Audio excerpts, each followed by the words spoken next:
Afternoon. I think we're coming up to showtime here. So there we go.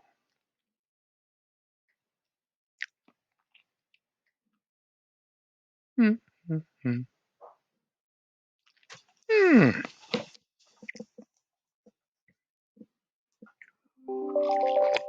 Mm.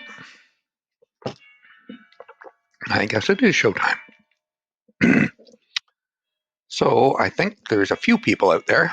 I saw about 12 or so. Not a big crowd, but whatever. Others can see the recording. So good afternoon, everyone. Um, can someone just confirm you can hear me? The last class I lost my voice, it seemed. Oh, Keenan, good. You can hear me. Great. I do appreciate that. Just get this out of the way here. Okay. Do do do. So, um, all right. Last class we had several guests. Dora was with us for a while. She may come back again. And today we're babysitting my granddaughter Lottie. That is may have seen her picture on her first birthday, just last month. And so Lottie was in my lap for part of the class before. Nobody paid any attention to me. They all looked at Lottie. Um, anyway, so this was on the weekend. I know it was an awful day Saturday, lots of rain, and Dora and I got uh, very wet out for our walk.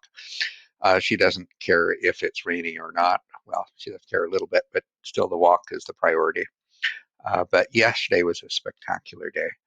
So this was at Hale Pond, which is a small pond.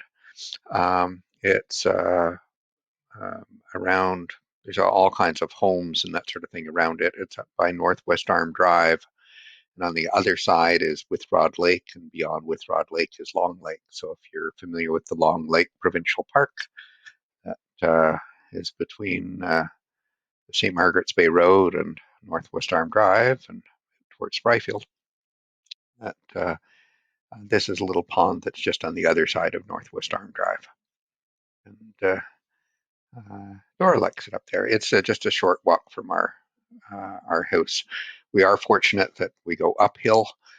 We get to um, first to this little pond, then to Withrod Lake, and then to Long Lake. And if we go down the hill, we hit the Northwest Arm and Regatta Point.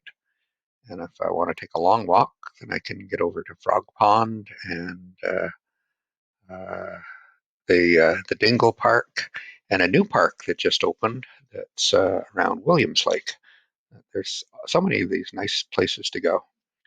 And yesterday, when I got back from the walk, um, I had to go and check the roof of my house, just getting ready for winter. We get ice buildup, and so there are heating coils on the roof. And so while I was up there, I thought I'd take a picture and show you what it looks like looking across um, at the Halifax skyline, not from the downtown side, but from the opposite side. The buildings you see across on the horizon are some are along Robie Street on the far right and left.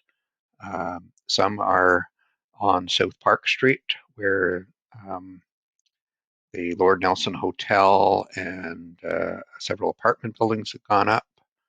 Over on the far right, I think that's Fenwick Tower. Uh, that's down on Queen Street, or almost at Queen Street.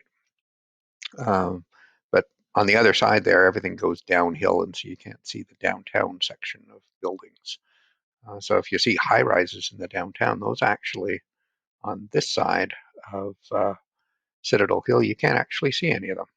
Anyway, gorgeous place that we live in here in Halifax. Showtime though. So um, last class I was going on about the transition from doing descriptive modeling of seeing patterns to looking at the measuring the strength of a pattern, strength of a relationship. And when we have two quantitative variables, we can look at the correlation between the two. And correlations are a nice, convenient tool for trying to identify are two things related or not related, at least in terms of a straight line. And positive correlations mean that we've got a relationship that goes up. As x goes up, y goes up.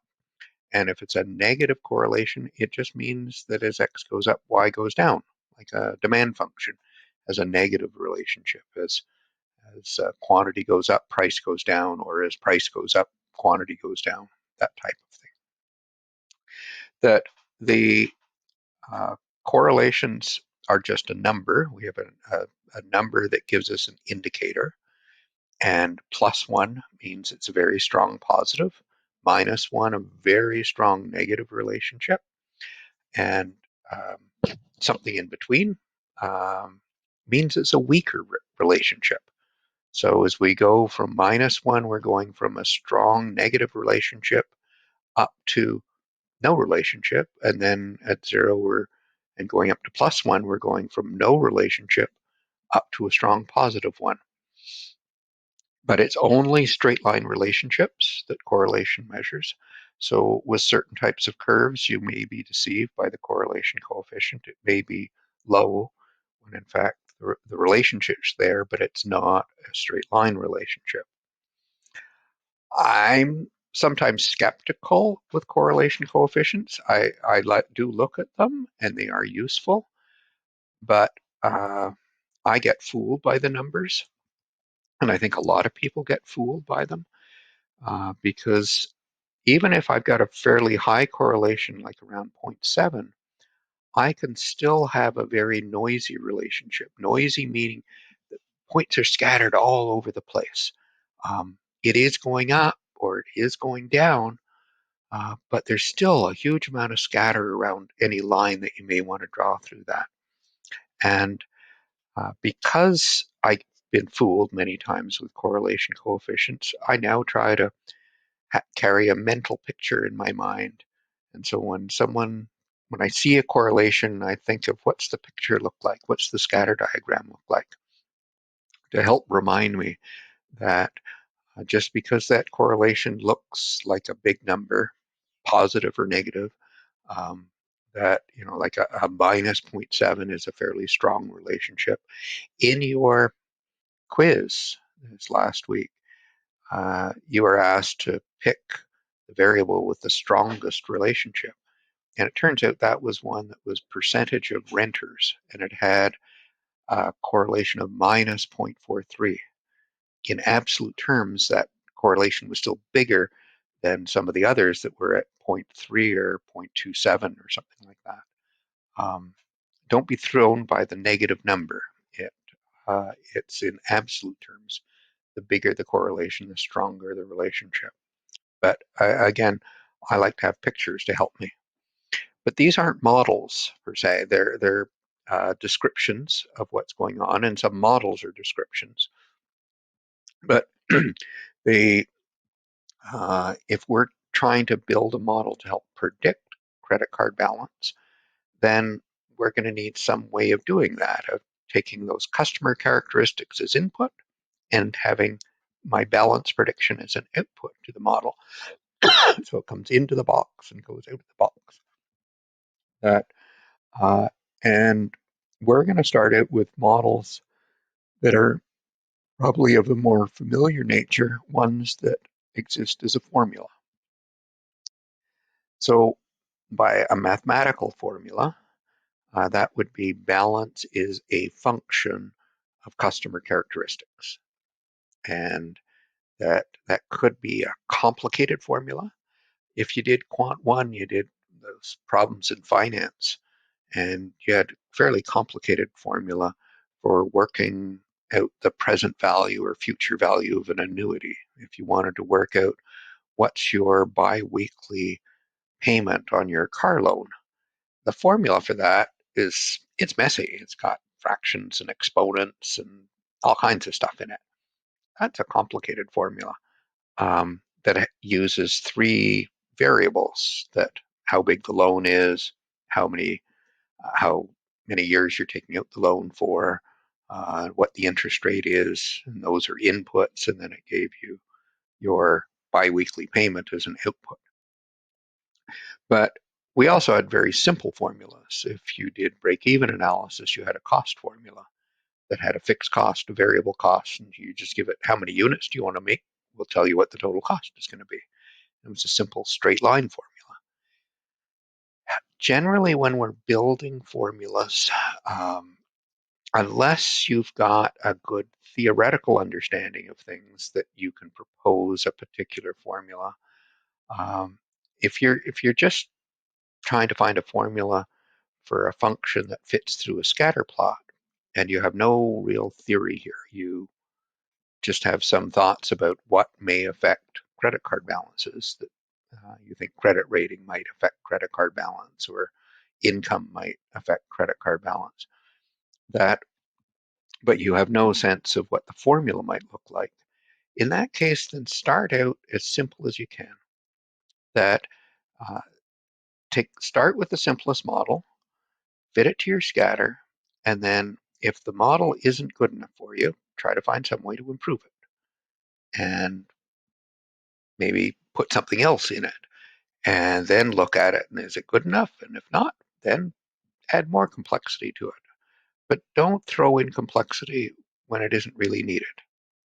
Follow that KISS principle. Keep it simple, stupid. Um, and if we start with the simplest model, that would be a straight line with just one predictor variable, one x variable. So we've got two things. We have y, which will be our target that we're going to try to predict, sometimes called a dependent variable. And we're going to have x, which is our independent variable, or some people will call it an explanatory variable, or maybe a predictor variable. So what should we, in this case, our target, our dependent variable is credit card balance. What should we pick for our best predictor of that? And we saw that rating had the highest correlation. So normally that's where we start. We pick the one with the highest correlation, and we put that in as our predictor or explanatory variable. That rating explains the reason why a credit card balance may be higher or lower. And it, as a straight line formula, it'll have an intercept and it'll have a slope. Simple straight line. So if we look at the data we've got, there's a scatter plot here, and we're going to put a line through it. Now, let me see if I can get back to the data. And, oh, excuse me. So here, oh, that's something else. So I've got rating and balance, and I did have a chart for it. Let me just go and use, oh, there's my chart. Good. So let me take some of these bits out here. I was playing with this chart in the previous class, so I'll put some of these things back in later. I want to draw a line through that scatter. And of course, the points don't fall on a line. Some fall above the line, some fall below the line. I just like to put a line through there in some fashion. And so where should I draw it? Should I have a line like that, or should I have it tip more that way? Maybe it should be up more this way, and move that over a little bit.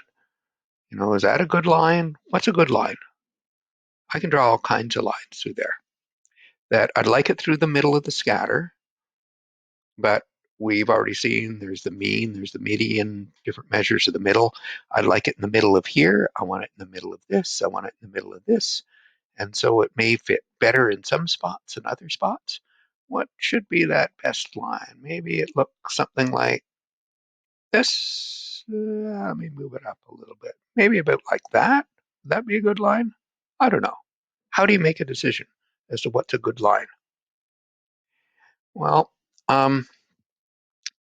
that we'd like a line purpose of this line is to make predictions. So we're going to go and use the line to predict credit card balances. That's the purpose of a value estimation model. And I want to make the best predictions I can.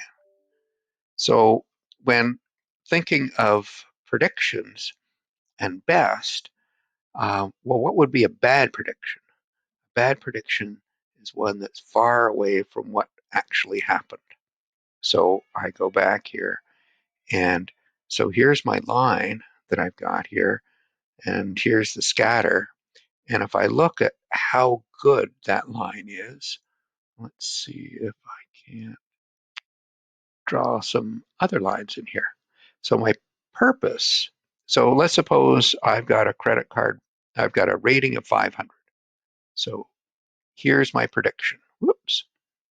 And if I was looking at this customer down here, let me just make that so you can see it better.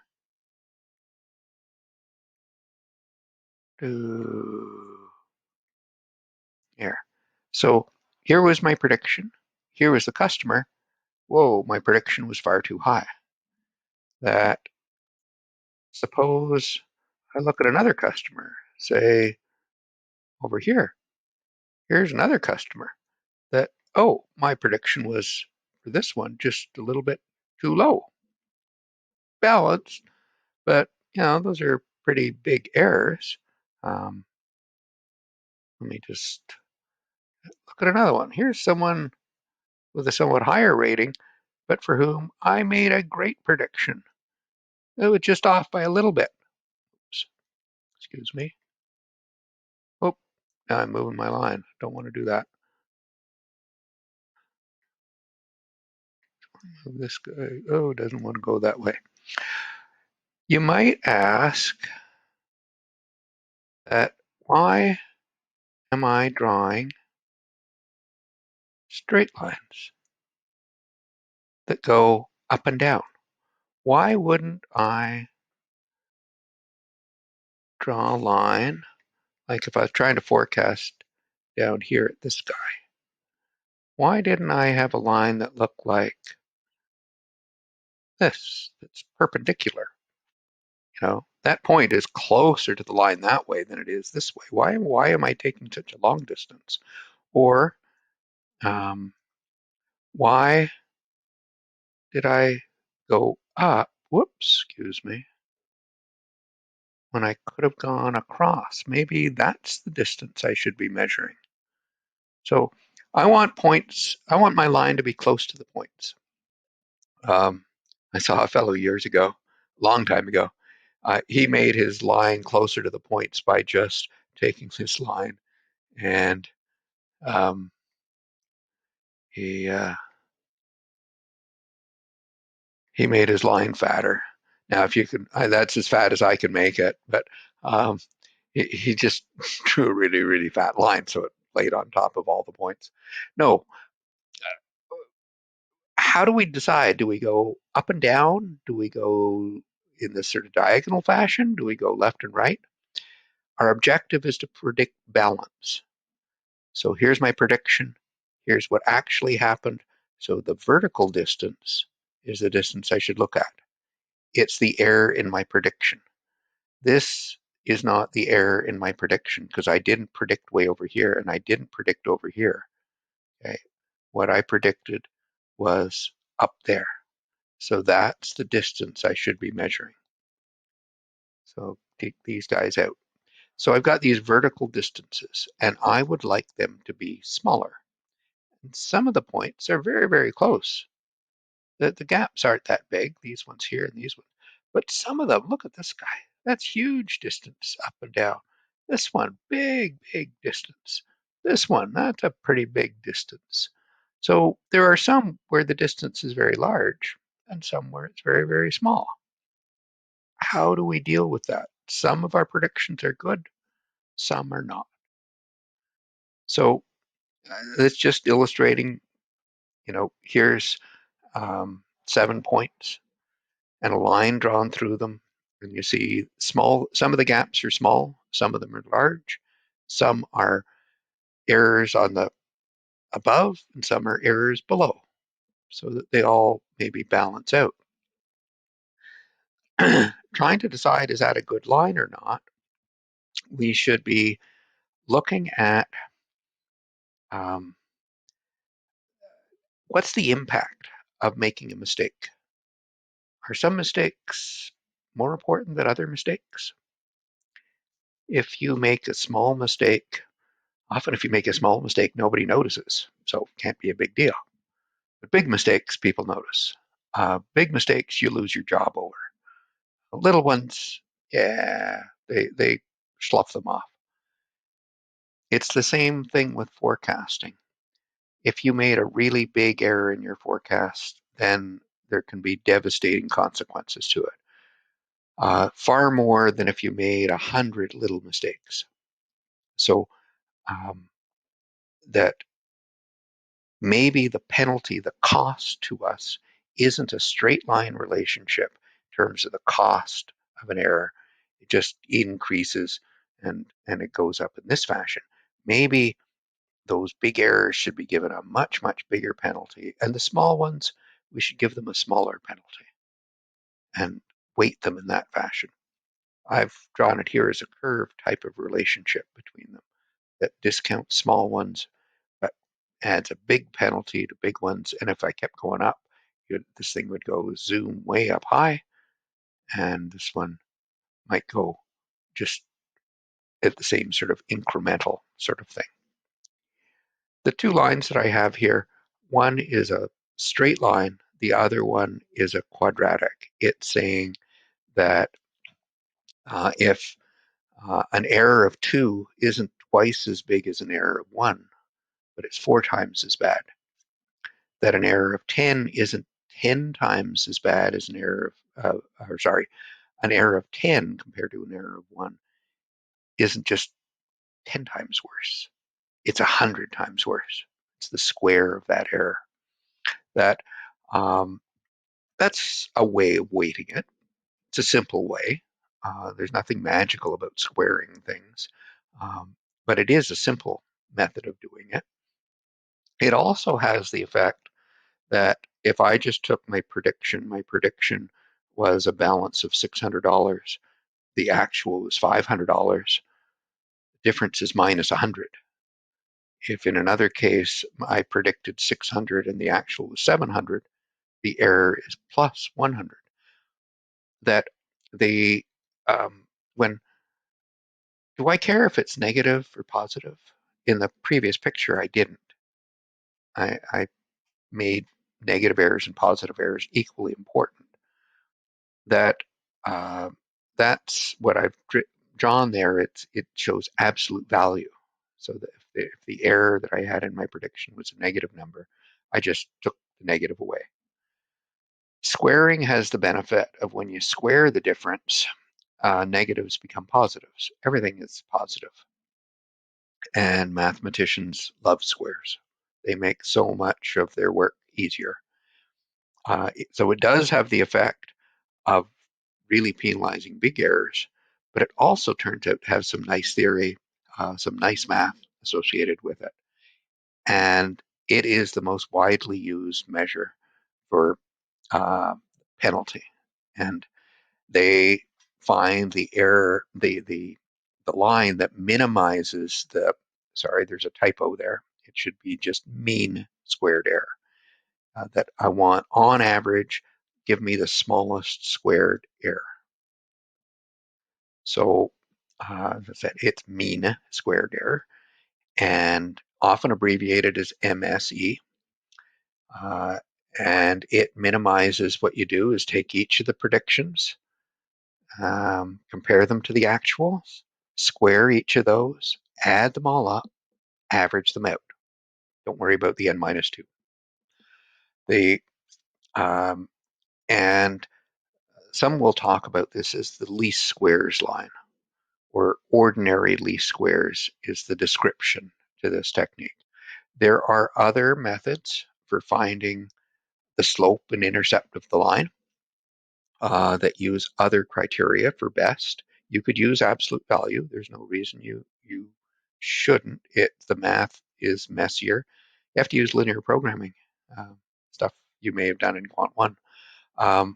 That, uh, but it's simpler, and there's nice theory associated with finding the minimum squared error. And um, unless they tell you otherwise, that's probably the technique that someone has used to find a line through a scatter. Other approaches, they get to be pretty complicated, quite advanced, and definitely well beyond this course.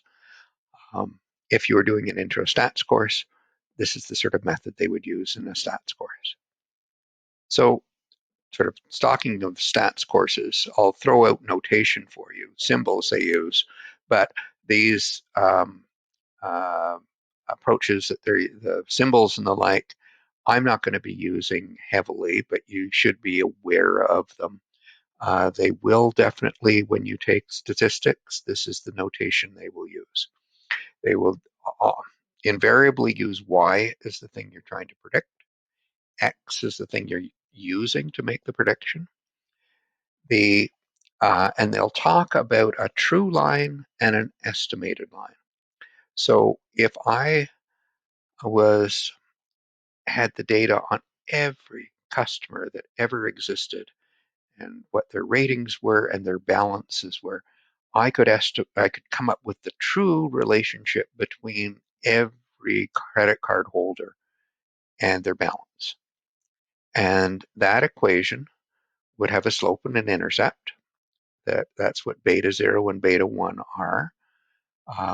What I'm going to come up with are estimates of that because I only have 400 customers. But as we saw in the picture, regardless of how good you are at drawing the line, that the points are scattered. Oh, here's my other picture here. I'm estimating this line. Maybe this is the ideal line and I'm going to estimate it. But every customer had a balance on their credit card that was probably somewhat more or somewhat less than what the line told me. So we call that noise. That the noise that we've got is generally something that we can't predict. We don't know how to determine what the noise is. It's just stuff that's there. So we're going to try to find the best line that goes through our scatter. And as I said, that noise is something we can't deal with. And this beta 0, Greek letters, and generally if you see a Greek letter, it means some theoretical value, true value, not the one we calculated. Everybody's sending me emails. So this is the intercept we're going to try to estimate, and the slope we're going to try to estimate. Try to explain what is intercept and slope, but we'll talk about that more in a minute anyway. So we can't estimate the noise. We'll just estimate the line portion. And that's often written as a Y with a little tilde on the top, a hat, they'll call it, a Y hat. And this is the estimate of the average credit card balance.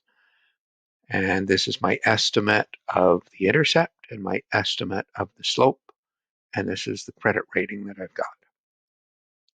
So to do this, I think when I first started teaching, we showed them how to do it. It's a calculus problem, not a complicated calculus problem, but the formulas still end up getting messy, and the calculations are very tedious to do.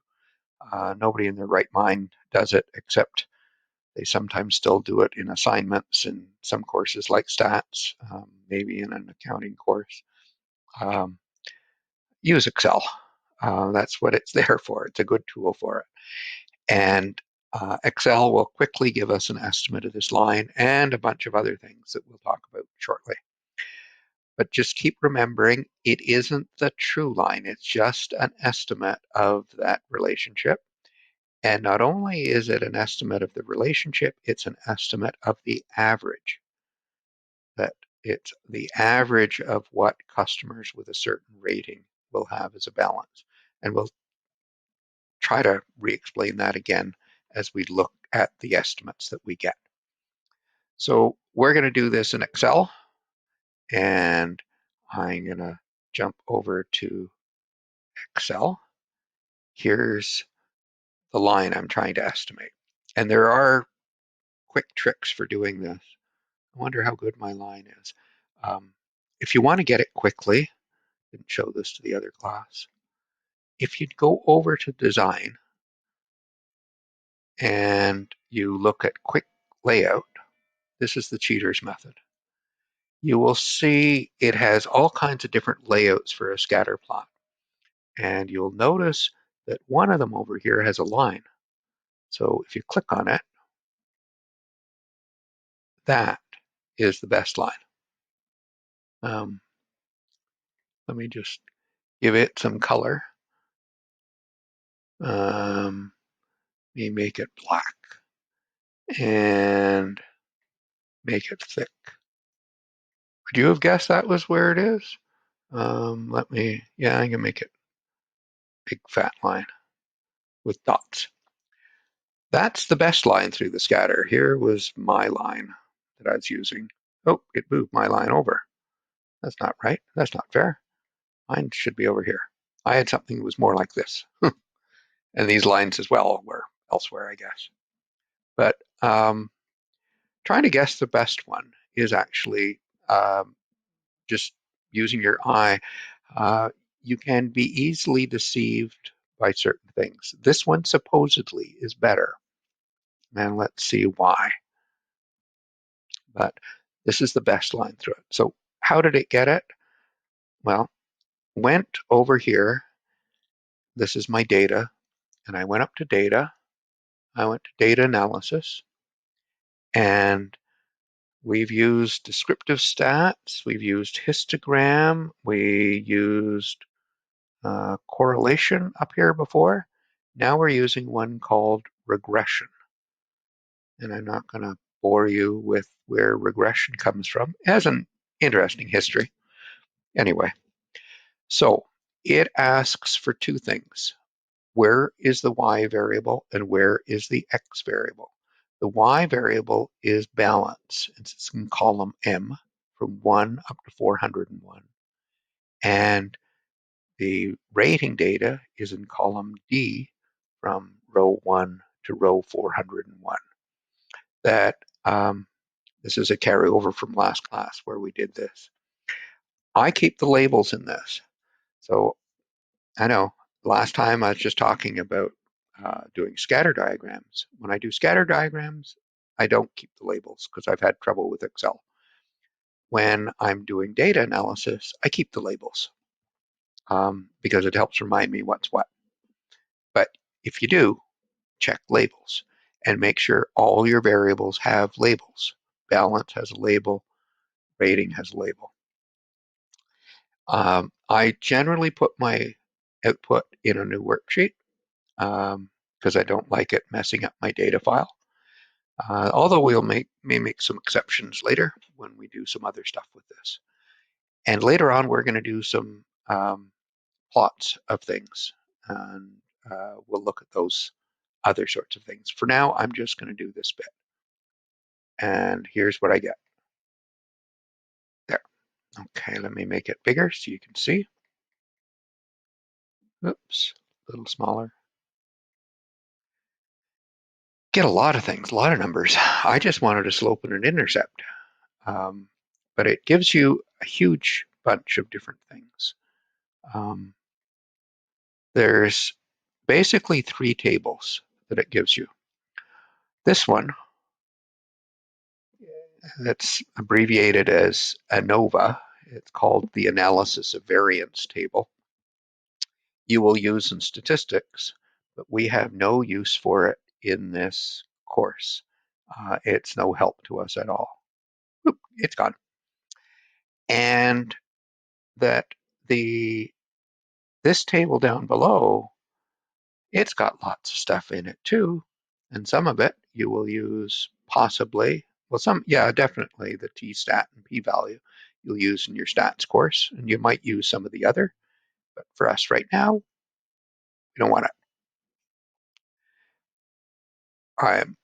These are the most important things you're going to use. You're going to use this table up here.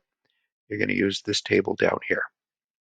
That you could look at some of the other things. They are useful in some regards. But if you understand this down here, and you understand this piece up here, that's really everything you really need to know.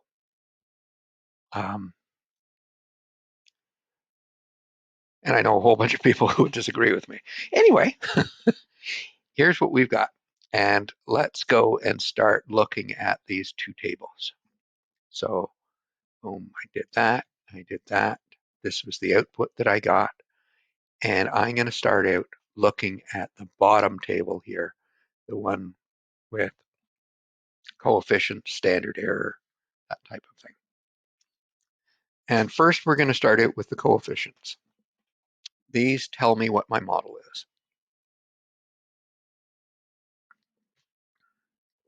First of all, I wanted to know what the best line was. That was the question I posed. So let's look at that as the first thing it's telling me. It's telling me, and these are all estimates, and I keep hammering away at that. You're sick of me saying it. It's the estimated average balance, not the estimated balance. The estimated average balance is being a straight line. A straight line has an intercept. This is an intercept of minus 390.85 and a slope of 2.57. And then my x variable was rating. So let's just make sure you understand what these numbers mean. And first, we'll do the intercept. It's minus 390.85. Okay. It's the intercept is the value of y when x is 0 in a cost function that has total cost is fixed cost plus unit cost times number of units. If you aren't making any units at all, you still have a fixed cost. Your intercept is your fixed cost. So you should have a sense of what the intercept is with a simple cost function. It's a fixed cost. It's the cost you incur when x is 0, when the number of units is 0. So this one should be the estimated average balance for those that have a credit rating of 0. Okay. Two things here. Why would I have a balance that's negative, minus $390? I've had those before. I paid my credit card off twice. First time I paid it off, so the balance got down to 0, and then I accidentally went and paid it a second time. When you're paying online and that sort of thing, sometimes you forget. And so I ended up having a negative balance because I'd overpaid. Now the bank owed me money. So you think this is a case of customers being owed money by the bank? Well, let's look at what's the X value. X value is 0. So this is a customer with a credit rating of 0. The higher your credit rating, the better customer you are. The lower it is, the worse customer you are. And this is the lowest rating you can get, a 0. Why would a bank give a credit card to someone with a credit rating of 0? Doesn't make any sense, does it? Well, look at your scatter plot. That we've got nobody with a rating below about 95 or thereabouts. We've never seen someone with a credit rating of 0. And it's probably because nobody with a credit rating of 0 has a credit card. So we've never been in that space. Look at those that have low credit ratings, 100 to 200, except for these four, these three, basically. Pretty much everybody else has a balance of 0. That people with very low credit ratings don't carry a balance on their credit card. That I've used a straight line here, but maybe I should have had a curve that sort of stayed at 0, 0, 0, 0, 0, 0, and then it started curving up and maybe curved up as a straight line. So it's like a hockey stick. And here I've got the blade out at the bottom. I wanted a simple model. I didn't want a hockey stick. I just wanted a stick. Okay, it had no blade on it. And because I did that, it fit this line. And when I extrapolate that line out to 0, I get a negative value. That normally when we're estimating, we should only use our model over the range of values we've observed. And we shouldn't go out to the ends here because it's dangerous. We often have very little information out at the ends. And if it isn't really a straight line, then I'll probably be more likely to make mistakes at the ends than I am at the middle. So normally we shouldn't be looking at these cases. So the minus 390, if I asked you explain what it is, say it's the intercept, but I really can't explain it as being a real customer or group of customers because they don't exist. It's just there, and this often happens with intercepts. It doesn't actually have meaning other than it's a number in a formula. So sometimes the numbers will have meaning and we can interpret them, and sometimes we can't. This one, we can't. That, don't try to read an interpretation that really isn't there. And very often with intercepts, they are that type of problem. So what does a slope of 2.57 mean? The slope is if you take one step to the right if your x moves one step over, how far up do you go? So it's the rise over the run. It says if my rating increases by 1 point, on average, my credit card balance will increase by $2.57 on average. 1 point's pretty small. If I was to compare two customers, one customer has a rating of 500, one has a rating of 600.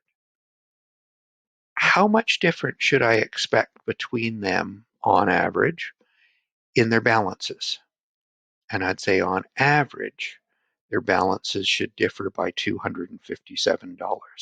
So if I had all the people that had a rating of 500 and all the people with a rating of 600 and looked at the average balance of the 500 and compared it to the average balance of the 600, the difference would be 257. So each rating point going up was $2.57. And so for 100, going up 100 steps is $257. So this is the average rate of increase. That with particular individuals, it'll vary. But on average, that's what the rate of increase is. So when I'm looking at individuals, go back and look at the scatter chart.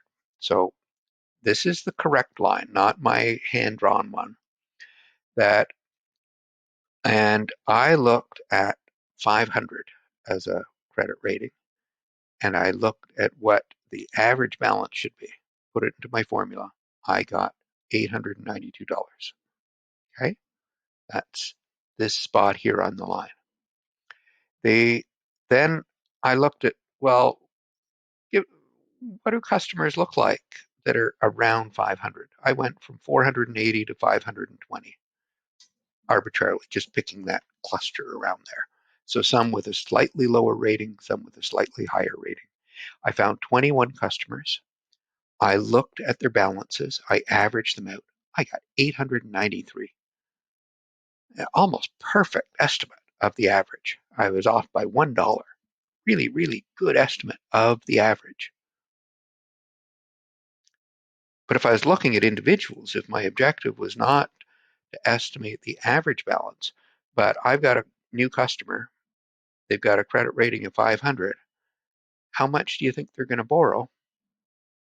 Well, if these 21 people are an example of someone that would look similar to this new customer, they ranged from a low down here of $250 to a high within this group, I have a 1411. Oh, so I've drawn my scatter too big.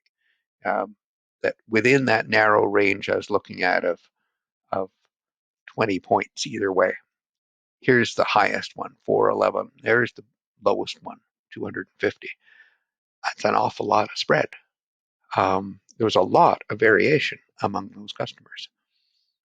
So it looks like I've got a model that might be pretty good at predicting the average, but it isn't very good at predicting individuals. Okay?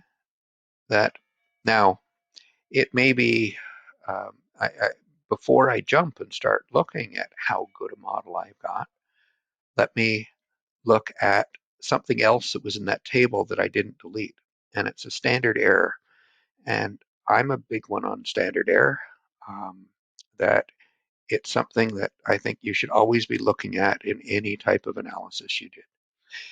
Every time we do analysis and we estimate something, there's a certain margin for error. If I had a different group of 400 customers, I'd get slightly different numbers, a little bit different, hopefully. Hopefully not a big difference.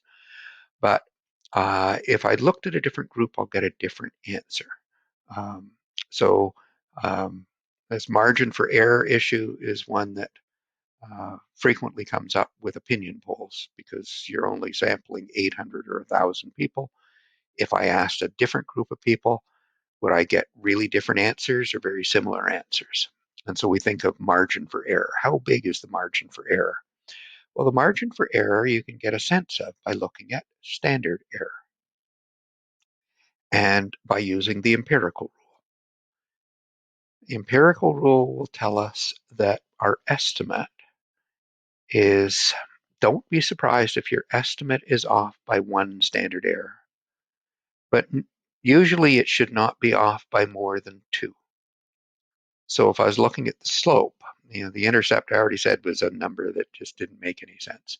If I look at the slope, I said for every rating point increase that the balance should go up by $2.57, 2.57. Or if I had two customers and I was looking at or two groups of customers, those with a 500 rating, those with a 600 rating, how big a gap is there between the two? And I said $257. That could be wrong. I may be off by a certain amount. One standard error is 7.5 cents, or for 100 customers would be $7.50. So don't be surprised if my estimate is off by 0.075. But it would be surprising if it was off by more than twice that amount, or 0.15, that my slope estimate is off by plus or minus 15 cents, or my estimate of the difference between those two groups of customers was off by more than $15. And so I could say that my best estimate of the slope is 2.57, but it may be wrong.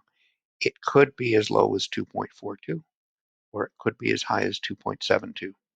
That's a relatively narrow range. That seems like I've got a fairly good estimate of the slope.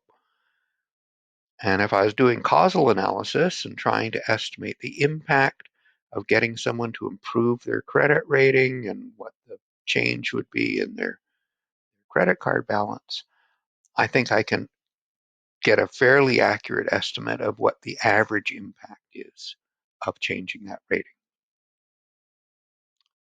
But what about making predictions? I'm not doing causal analysis. I'm doing value estimation. I'm trying to predict individual customers. And when we looked at that scatter chart, it didn't look very good at all at making predictions about individual customers. But in assessing, are the predictions good or bad? Good or bad relative to what? What were your expectations? So when you're building a model, back at the very beginning, when you were doing business understanding and identifying what is it that you're trying to achieve, I'm trying to predict credit card balances. Okay? We'll build you a model, but it's not going to be perfect. It's how accurate do you want the model to be? I want it to be very accurate. I want you to predict exactly. We're not going to make perfect predictions. There will be errors in our predictions. If our prediction was off by $100, so we predicted a balance of $1,000 and their balance was only 900.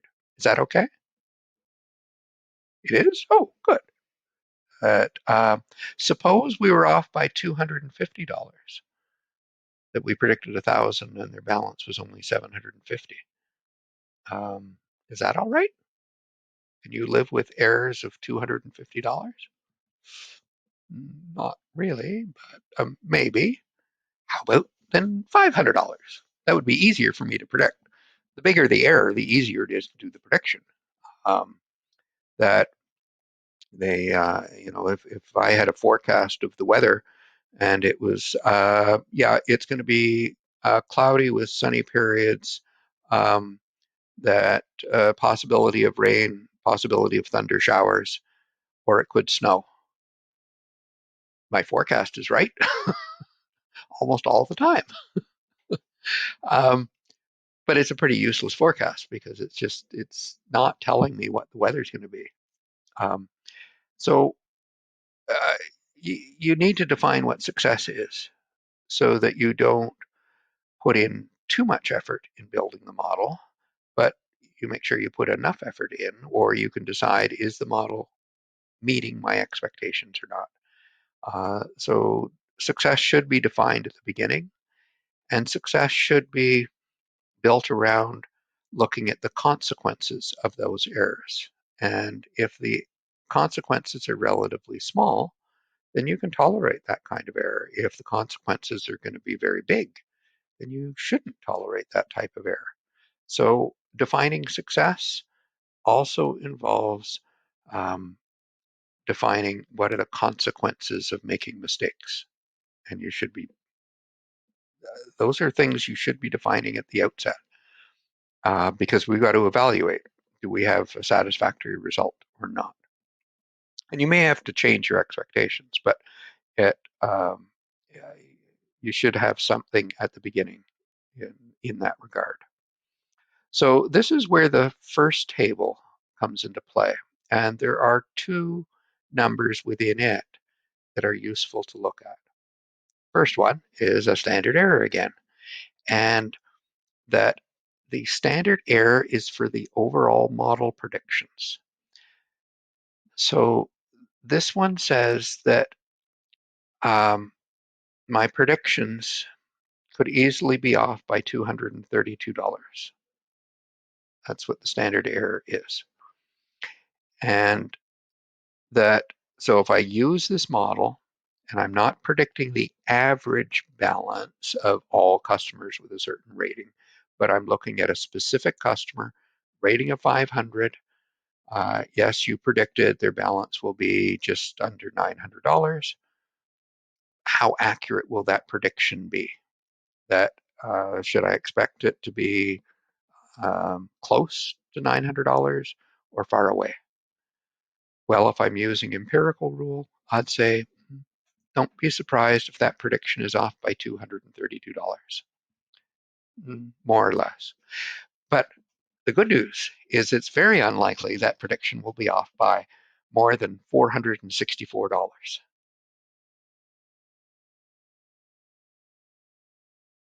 That gives me a prediction that's probably between about $500, $400 thereabouts, and $1,300, somewhere in that range. That's a pretty wide interval. That doesn't seem all that accurate. And you might say, well, better than not having anything.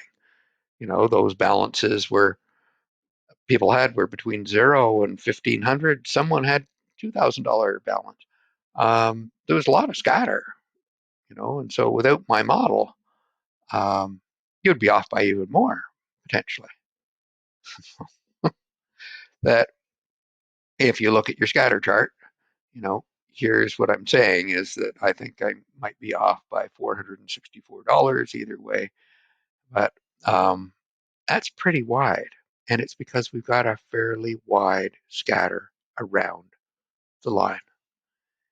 And if that's not good enough, well, I'm sorry, that's the best we can do with this model. We'll look at ways to improve it in the next two classes, but this is where we are right now. That for many uh, clients, they want that type of measure. How far off could my estimate be? So you could be off by $400. Oh, I don't like that. Fix it. Come back when you get me, can give me a better forecast. That they're not going to be satisfied with that. They want something better than plus or minus $400. Okay. So there's another measure of performance that is a little bit more abstract, but is very, very popular. Academics love it. Many researchers love it, but I don't think a lot of practitioners do.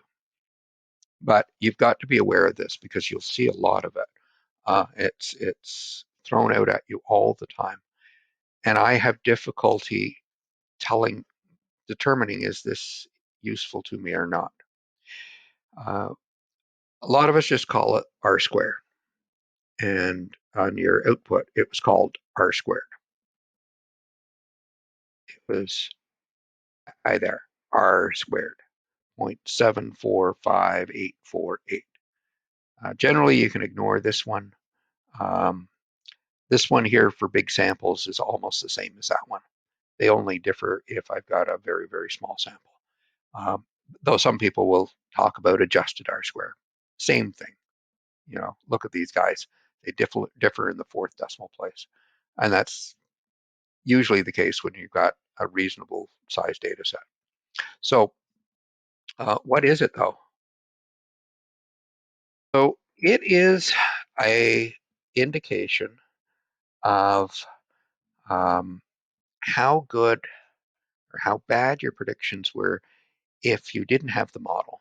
And it's a comparison of if I had the model, if I didn't have the model, how much better off am I?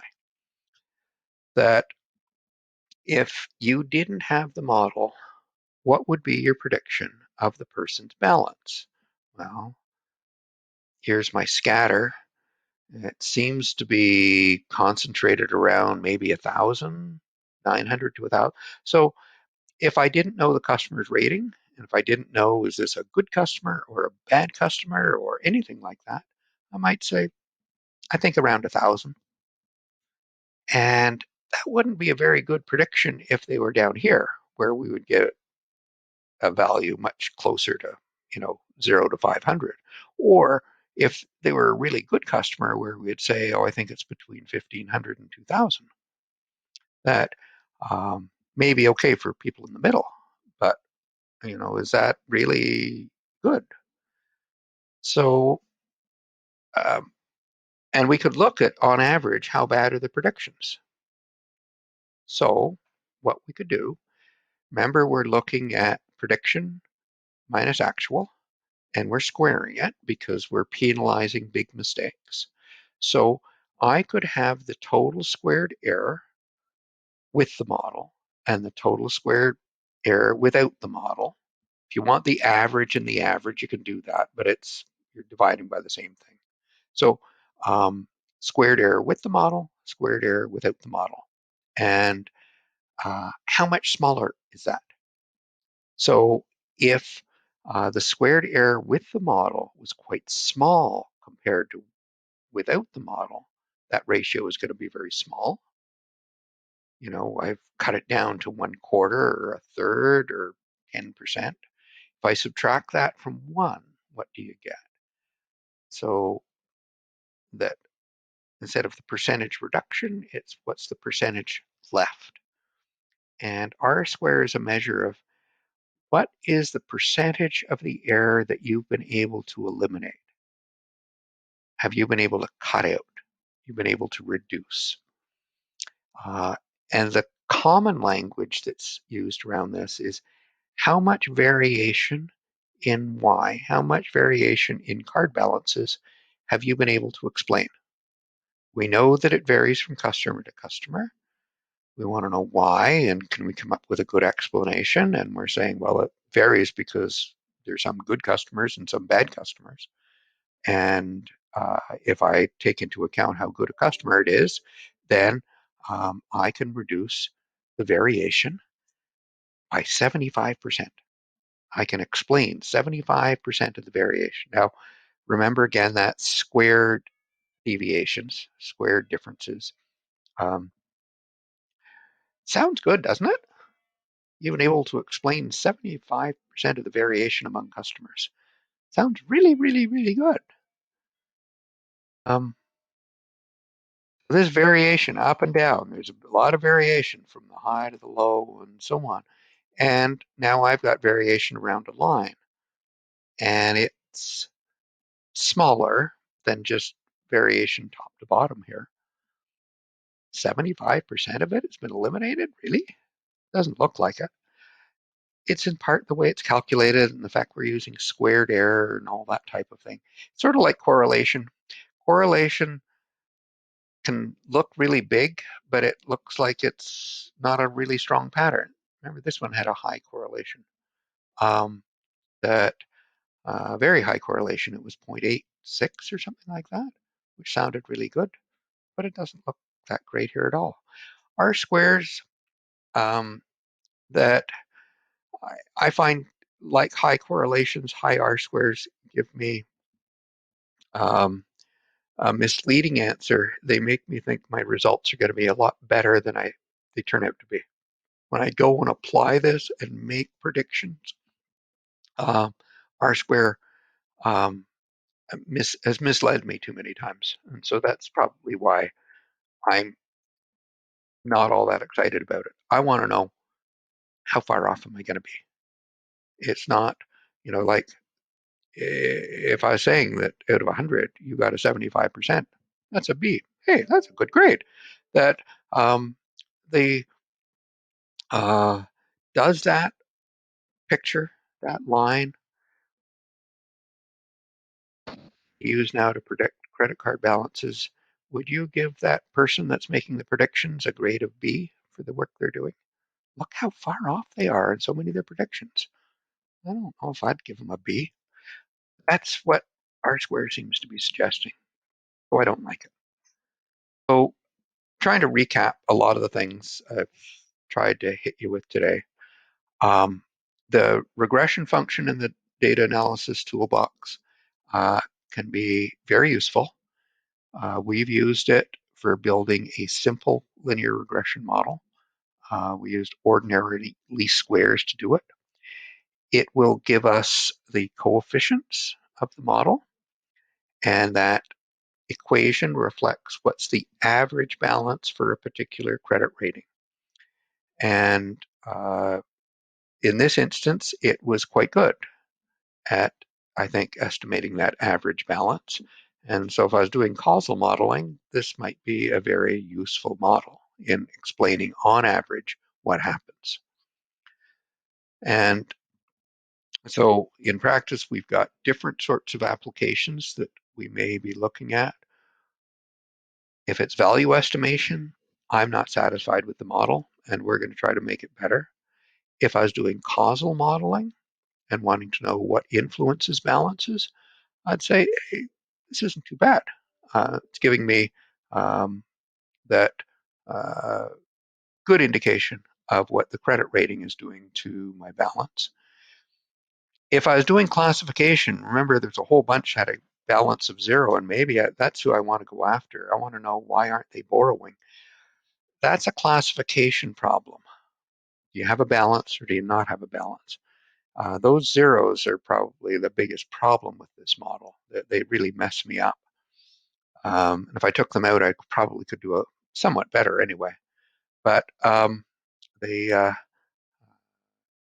that's a classification problem, and regression is really not designed for doing that. It doesn't do a good job of it. That uh, we will use regression for classification when we first start doing it, and I'll show you how good or bad it does in it.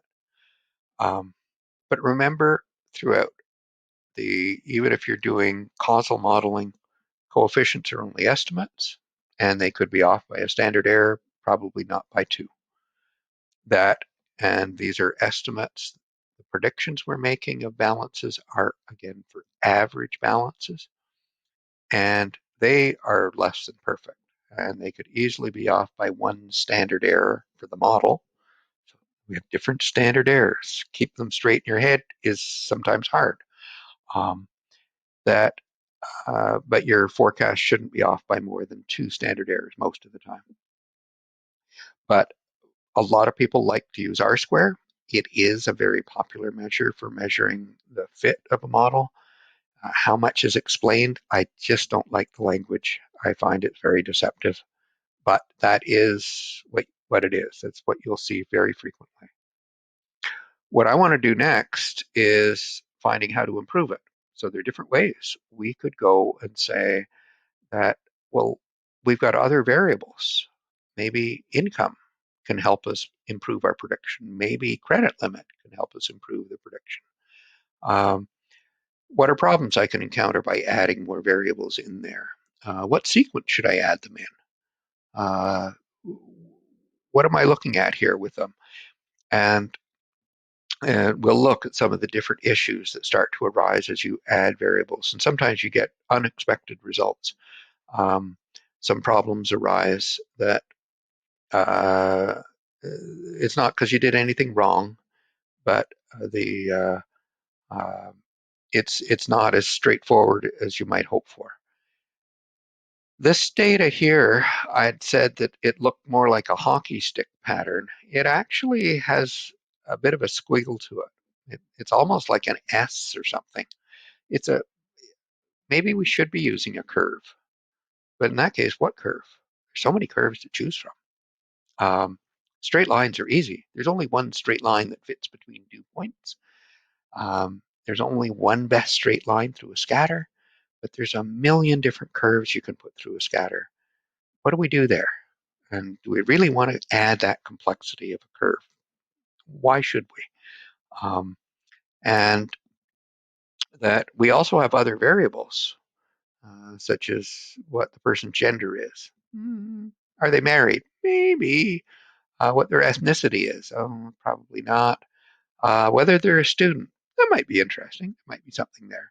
That these are qualitative variables, categorical variables. How do we incorporate that type of information into a mathematical formula?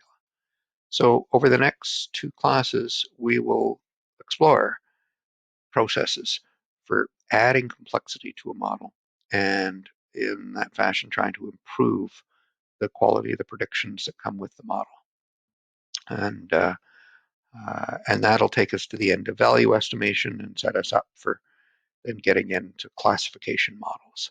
But this is the one that we will put the most energy in terms of modeling and using Excel. And we may not use Excel again after we finish this section. But it's a very useful tool, and it's very easy to use. Maybe too easy. But I'll try to point out some of the types of cautions I'd say about using it. And we're going to take it, if you did an intro stats course, this is where you end. So we're going to go 2 classes beyond what you would normally see in a statistics course. Anyway, so you'll see me on Wednesday. If you've got questions on anything, please send me an email. I'm still playing catch up on all kinds of loose ends of things I haven't taken care of. But anyway, you guys take care. We'll see you.